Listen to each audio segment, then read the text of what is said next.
السلام علیکم، بسم اللہ والصلاۃ والسلام علی رسول اللہ۔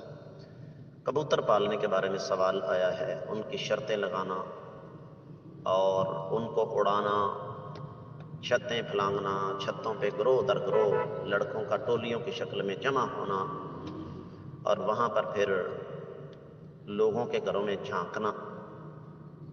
اللہ کے نبی صلی اللہ علیہ وسلم نے ایک آدمی کو دیکھا کہ وہ کبوتر کے پیچھے بھاگ رہا ہے، تو آپ نے فرمایا ایک شیطان دوسرے شیطان کے پیچھے بھاگ رہا ہے۔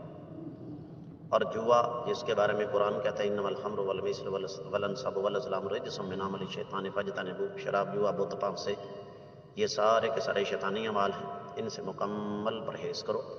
یہ تو اللہ تعالیٰ کا فرمان ہے۔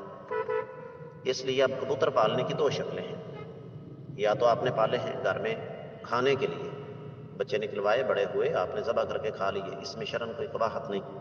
لیکن جس طرح سوال کے اندر پوچھا گیا ہے کہ باقاعدہ ان کو اڑایا جاتا ہے، اور باقاعدہ اب تو یہاں صورتحال یہ ہے کہ ٹورنامنٹ ہوتے ہیں کہ جناب کبوتر اڑانے کا باقاعدہ مقابلہ، اس پر شرطیں لگتی ہیں، جوا لگتا ہے، تو اس میں کسی قسم کا کوئی شبہ نہیں کہ یہ سارے کے سارے سلسلے حرام ہیں۔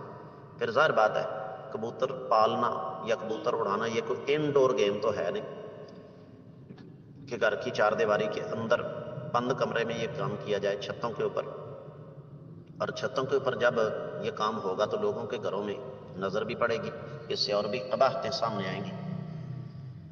تو حاصل کلام یہ ہے کہ یہ سلسلہ شرعی طور پر جائز نہیں ہے، خاص طور پر جن مقاصد کا آپ نے تذکرہ کیا ہے، اگر ان مقاصد کے لیے یہ کبوتر پالے جائیں تو یہ شرعی طور پر بالکل حرام ہے۔